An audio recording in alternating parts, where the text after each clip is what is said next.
Hello everyone, welcome to part 2 of my discussion around using Roman rooms without the ability to visualize Memo. If you missed part 1, there will be a link in the description and an annotation on screen now. Part 1 focused on my memory palace. This part's going to focus on the memo itself, and part 3 will explore ways of linking the two together. I'll give a similar disclaimer on this video to the one I gave in part 1. And that is that I don't want anything in this video to be taken as the absolute best way of doing things. I often have issues where I forget parts of Memo or swap two letter pair words and recalls, so I've by no means perfected what I'm going to be talking about here in this video. The main point is really just to show how I do things generally and to give some insight into how you can do this non-visually. My plan here is to go over 2 example scrambles from a recent multi-blind attempt I did and explain as best I can the thought process I went through when doing the memo. One thing to keep in mind during these example solves is that I'll be verbalizing things that would really be more subconscious or kind of in the background during the memo. I'm not necessarily thinking every single thing that I'm going to be explaining out loud here.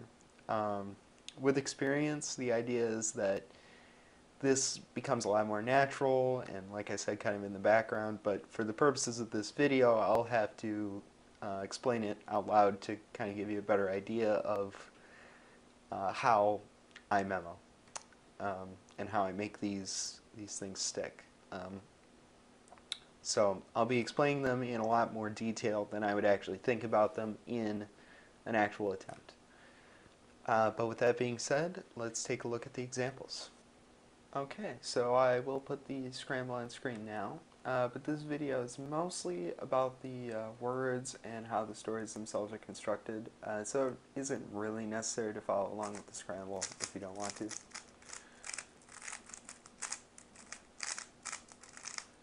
Okay, so first, edges. We have MN, which for me is man or manly. I have EO, which is Elmo. So I'm already thinking I'll use manly instead of man as a modifier for Elmo. If you've seen part 1 of this sort of series, you'll remember the part where I was talking about knowing certain features of your locations so that you can use them when linking your memo to them. I do a similar thing for letter pair words, where I can use some of the things I know about the letter pair words in order to make connections. So, for example, I can just use what I know about Elmo as a character to add some context to the story as I go. Already 2 pairs in, I have manly Elmo, which is kind of a funny phrase because of how strange it is. I can kind of think about how funny it would be for there to be this big Elmo with like rippling muscles or something, which is, you know, contradiction to what Elmo normally is like. So you can use things like that as you go. Continuing, we have QW. I use chew for this. Then we have XL, which is shell. I think of a blue shell from Mario Kart for this. So manly Elmo is chewing a shell. I can add more context here because I sort of see a connection, or in the moment I saw a connection. To chew on a spiky, like blue shell would take a lot of strength and toughness, so I'm thinking something like this kind of makes sense because this story ends up being an example of this manly Elmo doing something tough or manly. I wouldn't think that whole thing out in my head. Like I said before, I would just kind of remain somewhat open and receptive to connections like that. And I'd kind of have that idea in the back of my head as I trace edges, or maybe even as I start to move onto corners or whatever. So finally I had RS, and I just used rise in this case. So manly Elmo is chewing a shell that's rising up. That doesn't necessarily have any great connection to anything else, but I do find that I have an easy time remembering physical things like objects moving even though I don't visualize it. Okay, now let's move on to corners. So we have BX, which is box or boxer. In this case, I thought of boxer, but sometimes I'll take sort of a mental step back and change it if I think that the alternate word would work better. Here, though, we have FC, which is face, so I'm thinking the boxer's face so far.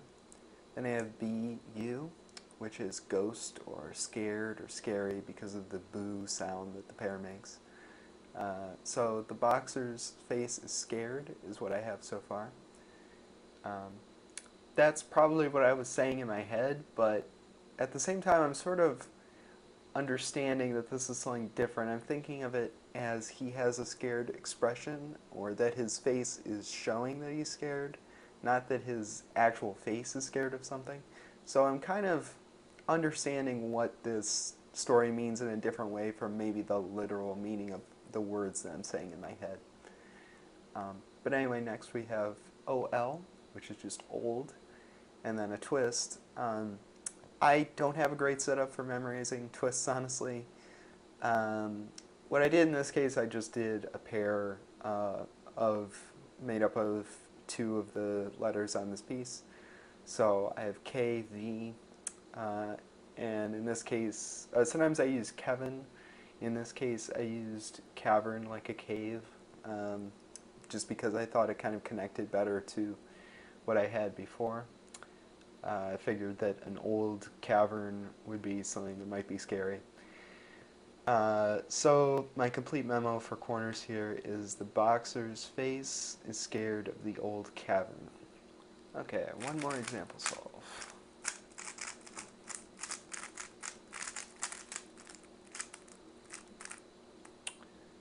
Okay, we start with RM, which is remote or remote controlled.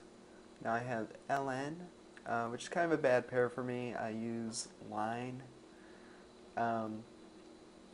So far I was thinking remote controlled line. So that's what I was saying in my head. But similar to the last example, I understood this to mean something sort of different. So in the background I'm kind of thinking about what this might mean. What I'm thinking here is a line of remote controlled robots, or something like that. So I think I was kind of thinking of something similar to the robots in Iron Man 2, sort of like a line of remote-controlled robot soldiers or something like that. So, that's how I'd explain it if I were to really analyze this in detail. I just had like a sort of a non-visual flash, an idea of what these words mean. I wasn't really like sitting down thinking about it in the actual attempt. Keep in mind that like this initial look at the cube I do probably takes on the order of like 15 to 20 seconds. So these are really just ideas that I'm kind of going into greater depth into now, not things that I'd really be explaining in that much detail in the actual attempt. I know I'm really hammering that in, but I think it's important. So the next pair is AE. I use scream because of like the sound that AE makes as a pair. Sometimes I use the killer from the movie Scream, sometimes the actual act of screaming. Here it makes sense to have the remote-controlled line scream at someone or something. The next pair is VP. I use the word Veep, and I think of Julia Louis-Dreyfus's character from the show Veep. So the robots are screaming at her for some reason in this story. Next we have WG. I usually use wig for this, which could have worked as like her wearing a wig. But for some reason in the moment I use the term wigging out, which kind of means to go wild or crazy. I think, in fact, in the moment I was thinking she's wigging out at them, like back at the remote-controlled line. So next we have Q, just parody target Q. I've lately been doing something interesting for this.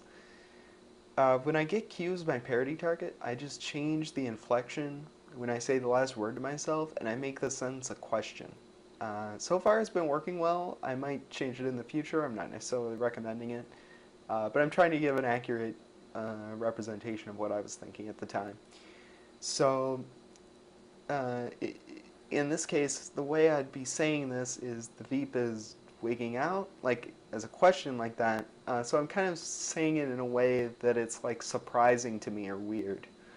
Uh, so I'm basically thinking that the remote line is screaming at the Veep and she's wigging out at them like with that question mark at the end, like it's kind of a strange reaction for her to have. So kind of a strange story and a really long explanation, but hopefully this is giving some idea of the way that I make some connections and try to add some context to my story and ask like, why are these things happening? And kind of have some reactions to them like before when I had the "that's a funny idea" reaction to Manly Elmo. Finally, we're going to do corners on this cube. We have TB, which is Thunder Beast. That's a sort of nickname of mine among some of my cubing friends. So Thunder Beast in my memo is sort of like a dramatized slash exaggerated version of myself. Next I have GP, which is Guppy. Guppy is a cat character from a game called The Binding of Isaac, sort of a creepy cat, basically. So in this case, I ended up saying in my head, Thunder Beast, it's Guppy. So it's kind of like the sentence is coming from the perspective of Guppy and being said to the Thunder Beast, like Guppy is saying, Thunder Beast, it's Guppy, to the Thunder Beast. The next pair is IH. I use itch or I have in this case. So here I had Thunder Beast, it's Guppy, I have. And actually this might have been why I made the decision to make this coming from the perspective of Guppy, because I had this I have in here. So it kind of makes sense for Guppy to be telling the Thunder Beast that he has something. So next I had just the parody target J. I used J McNeil for that. So in total we have Thunder Beast, it's Guppy, I have J. So this is another example where I gave some context here in my head, and the idea I had is that this sort of sounds like Guppy has captured J and is telling the Thunder Beast, maybe asking for a ransom or something like that to let J go.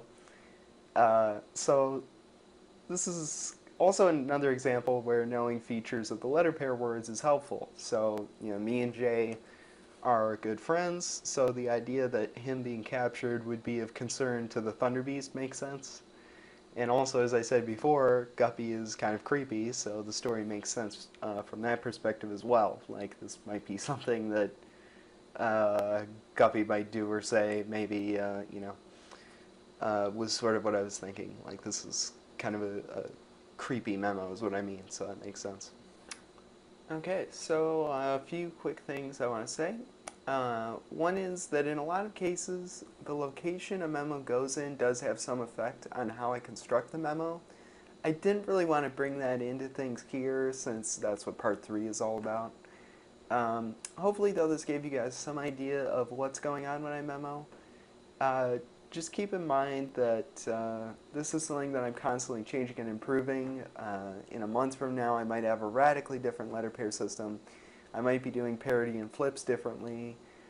The point isn't that you should use these words for these pairs, since I honestly still think I have pretty bad letter pair words. It's really just that I want you to understand the idea of creating connections and kind of coming up with context in the background of your mind to strengthen your memo. That's really the key idea here.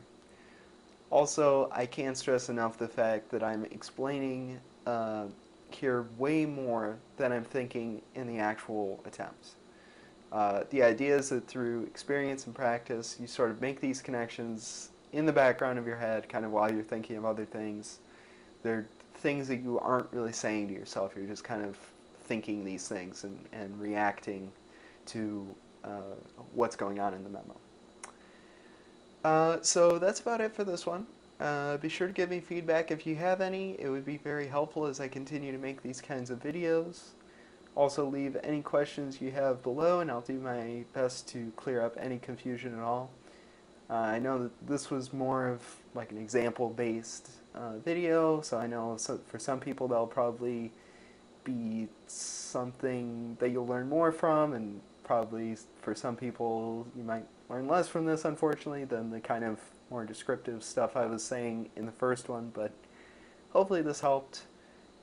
Thank you so much for watching, and I'll see you hopefully soon for part 3.